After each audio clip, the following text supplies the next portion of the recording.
안녕하세요. 코로나19로 인해 발전한 IT 기술에 대해 발표할 순천향대학교 의료 IT공학과 신경윤입니다. 들어가기에 앞서 이번 코로나 사태를 예측한 AI에 대해서 잠깐 말씀드리겠습니다. 캐나다의 인공지능 스타트업 블루닷은 12월 31일 세계보건기구나 미국 질병통제예방센터보다도 먼저 코로나 바이러스의 경고 및 대유행에 대한 예측을 먼저 해냈습니다. 타임라인을 보면 미국 질병통제예방센터보다 먼저 코로나 바이러스의 유행을 예측했다는 것을 알 수 있습니다. 이러한 블루닷의 예측을 다룬 뉴스를 잠시 보겠습니다. 중국에서 신종 코로나 바이러스 확진자가 또다시 크게 늘었습니다. 국내에서 신종 코로나 바이러스의 전국적으로 의심 환자도 속출하고 있습니다. 전 세계에 확산되고 있는 신종 코로나 바이러스. 이를 가장 먼저 경고한 건 세계보건기구도 미국 질병통제예방센터도 아닌 AI, 인공지능이었다. 지난해 12월 31일 신종 코로나 바이러스가 전 세계로 확산될 거라 경고한 의료 AI 스타트업 블루닷. 블루닷의 이번 경고는 세계보건기구보다 10일, 미국 질병통제예방센터보다 7일이나 빨랐다. 국제기구나 정부기관의 경우 주로 발병 국가의 공식 정보를 기준으로 상황을 분석하는데 발병 국가가 정보를 빠르게 공유하지 않으면 대응이 늦어질 수밖에 없다.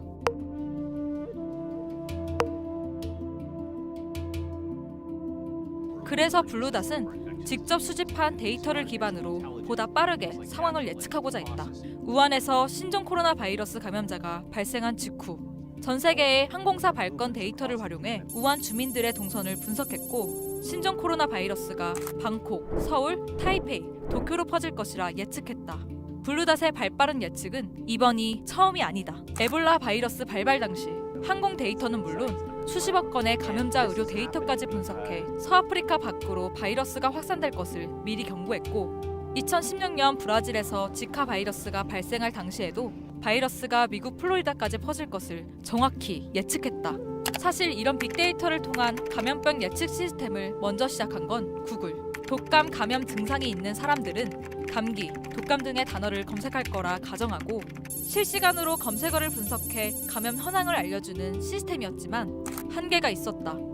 7년 전 뉴욕에서 독감이 유행했을 때 구글 플루 트렌드에서 예측한 발병률이 실제 발병률과 2배 이상 차이난 것이다. 단순한 호기심, 공포감 때문에 하는 검색도 감염 증상이 있는 사람들이 검색한 것으로 오인했기 때문이다. 이처럼 사람들의 주관적인 감정이나 잘못된 정보가 데이터에 영향을 주지 않도록 블루닷의 경우 SNS 데이터를 분석에 반영하지 않는다. 이렇게 좀 더 정확한 AI 시스템을 만들기 위해 블루닷은 물론 전 세계 곳곳에서 다양한 연구가 이뤄지고 있다. 우리나라도 2022년까지 감염병 조기 경보 시스템 개발을 추진 중. AI를 통해 바이러스의 이동과 확산 경로를 보다 정확하게 예측할 수 있다면 감염을 예방하고 억제하는 건 물론이고 필요한 자원을 준비하거나 치료를 개선하는 데 도움을 줄 수 있을 거라 한다. 물론 데이터 접근에 한계가 있고 기술적으로 보완해야 할 점도 많이 남아있지만 AI 기술을 통해 감염병의 공포로부터 자유로워지는 그날이 오길 기대해본다.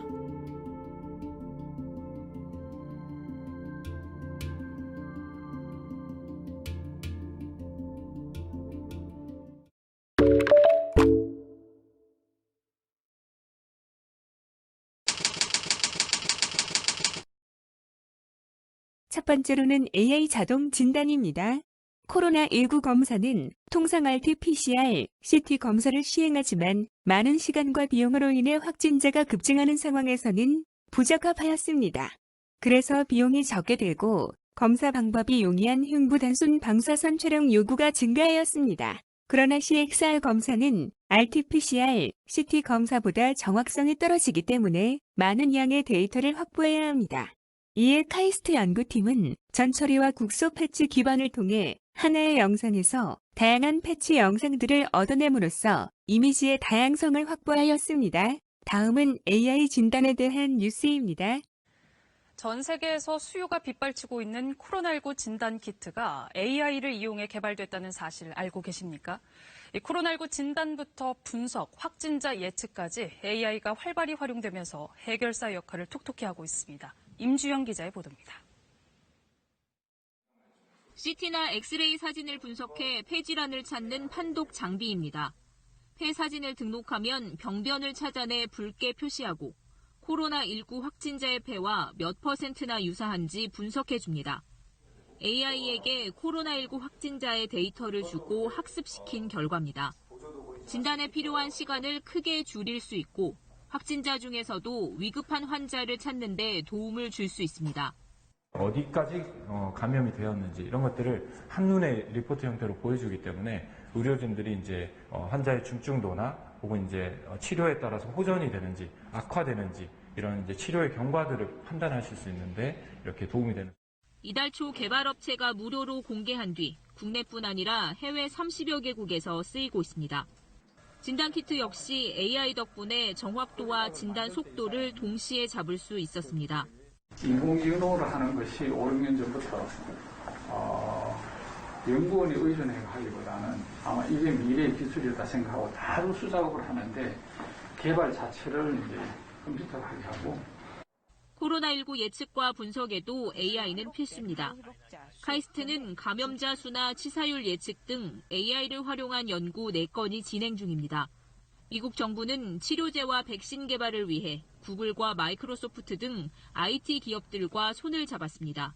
가장 중요한 것은 AI 그리고 기계 학습이 합쳐지면은 컴퓨팅 파워와 합쳐져서 새로운 신약을 개발하고 백신을 개발하는 데 큰 힘을 실어줄 것이고 코로나19 극복에 AI의 역할이 커지면서 전 세계 연구진들의 데이터 공유도 핵심 과제로 지목되고 있습니다.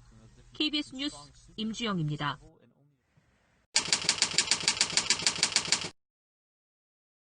다음은 로봇 기술입니다. 사람이 하기 힘든 방역 업무를 하거나 부족한 일손을 메꿀 수 있는 로봇이 주목받고 있습니다. 자율주행, 인공지능, 사물 인터넷 센서 등의 기술이 적용된 방역 로봇은 서버와 데이터를 주고받으며 체온 검사, 서비스 업무 등을 지원합니다. 현재 로봇이 사용되고 있는 사례로는 서울의료원의 음압병상 살균, 의료 폐기물 운송, 발열 감지 역할을 하는 세종의 로봇이 도입되었으며 미국 프로비던스 리저널 메디컬 센터에서는 고화질 화면과 카메라를 장착한 로봇을 통해 환자들과 대화하고 있으며 매사추세츠 브리검 여성병원에서는 로봇견을 투입하여 유증상자들의 상태를 원격으로 확인하고 중국 황저우의 병원에서는 코로나 환자 2 검사 샘플을 병원으로 옮기는 드론을 운영 중입니다. 이러한 로봇 기술에 대한 뉴스를 잠시 보겠습니다. 코로나19가 확산하면서 체온을 재거나 병실 곳곳을 살균하는 로봇이 방역과 치료 현장에 등장했습니다. 의료진의 일손을 돕는 것은 물론 감염 위험까지 크게 낮출 수 있어 앞으로 활용도가 더 높아질 것으로 보입니다. 이혜리 기자의 보도입니다.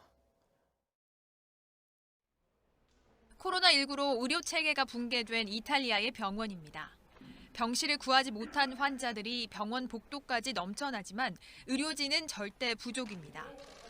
스페인도 마찬가지입니다. 의료 인력이 부족한 것도 문제지만 계속되는 의료진 감염이 더 심각한 문제입니다. En los últimos 2 días han caído enfermas 8 enfermeras, veteranas de urgencias, entonces han contratado gente con muchísimas ganas, pero menos experiencia. 코로나19 확산을 계기로 국내에서 도입된 살균 로봇입니다.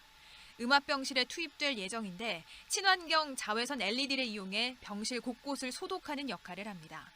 의료진들 같은 경우는 이제 감염 위험에서 최대한 이제 그 위험을 경감시켜줘야 되기 때문에 비대면 서비스가 이제 가능한 솔루션 같은 경우는 일정 부분 의료진들의 이제 가부화를 일정 부분 대체시켜줄 수 있지 않을까라고 생각하고 있고요.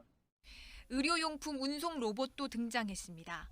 병실 복도를 따라 환자복은 물론 진료에 필요한 각종 의료 장비를 옮기는 역할을 합니다.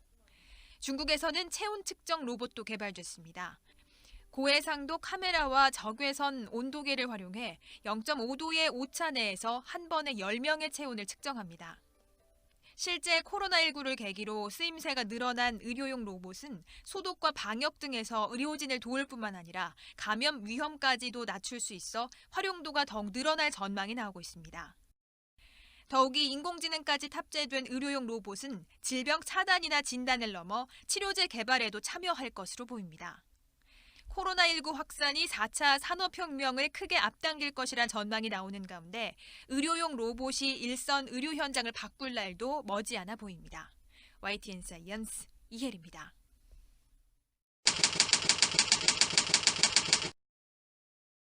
다음은 빅데이터 기반 서비스입니다. 과학기술정보통신부와 국토교통부, 질병관리본부는 올해 3월 초 스마트시티 데이터 허브를 활용한 코로나19 역학조사 지원 시스템을 개발하였습니다. 스마트시티 데이터 허브 플랫폼은 대규모 도시 데이터 분석 도구로 교통, 에너지, 환경, 안전 등 도시 내 각 분야의 다양한 빅데이터를 실시간으로 분석 가능합니다. 특히 사물 인터넷과 데이터 수집, 분석 기술을 접목하고 교통정보와 CCTV 등 빅데이터를 활용해 확진자의 동선을 실시간으로 파악 가능한 점이 큰 장점입니다. 다음 영상은 스마트시티 종합포털의 소개 영상입니다.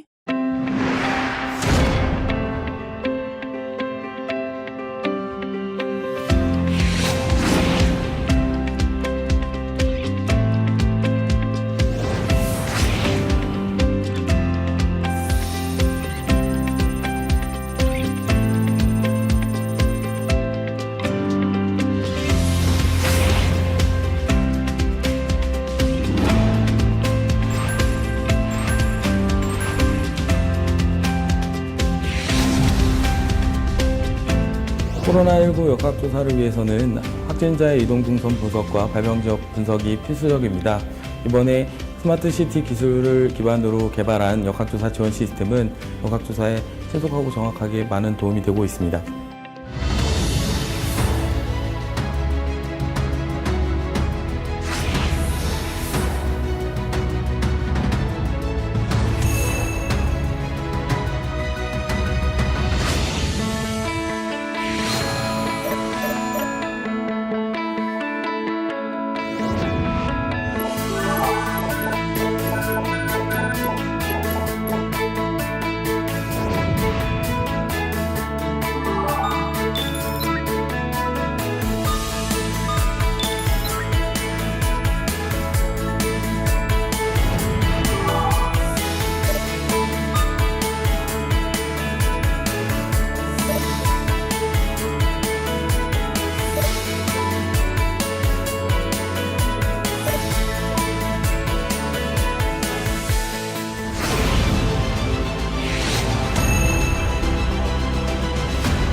다음은 다양한 협업 툴 및 원격 서비스입니다.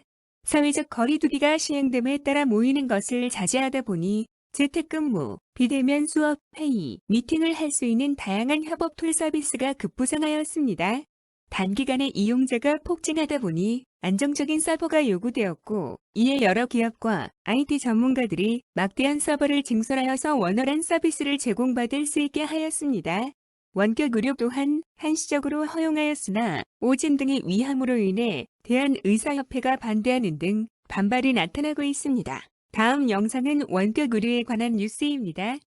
코로나19와 관련한 비대면 산업 중에선 원격 의료에 대한 부분이 눈길을 끕니다. 원칙적으로 의사와 환자 간 원격 진료가 허용되지 않는 상황에서 지금은 코로나19 때문에 제한적인 비대면 진료가 이뤄지고 있죠. 하지만 의료단체를 중심으로 반대 의견도 적지 않아서 본격 도입은 또 다른 문제입니다. 이어서 김민혁 기자입니다. 비대면 진료가 일시적으로 허용된 이유는 코로나19 감염 예방을 위해서입니다. 의료인과 병원을 보호하고 감염되면 치명률이 높은 만성질환자를 지키고 다른 환자들의 의료권도 보장하겠다는 겁니다. 당분간 이러한 코로나19의 위험이 상존하고 있는 동안에는 불가피하게 이러한 조치들은 계속 이루어질 것으로 생각이 들고 지난 2월 제한적으로 전화를 통한 의사의 비대면 진료를 허용했는데 13만 건의 상담과 처방에서 별다른 오진 사례가 없었다는 게 정부 설명입니다. 정부는 보다 제도적인 정착을 고려하고 있습니다. 스마트 기술을 활용하면 기존 대면 진료를 도울 수 있고 해외 교민에 대한 원격 서비스도 할 수 있다고 보고 있습니다.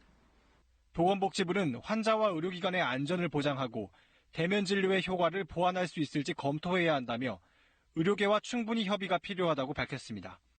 대한의사협회는 반대 의사를 분명히 했습니다. 의료 산업화 측면만 부각됐고 환자 건강을 도외시했다는 겁니다.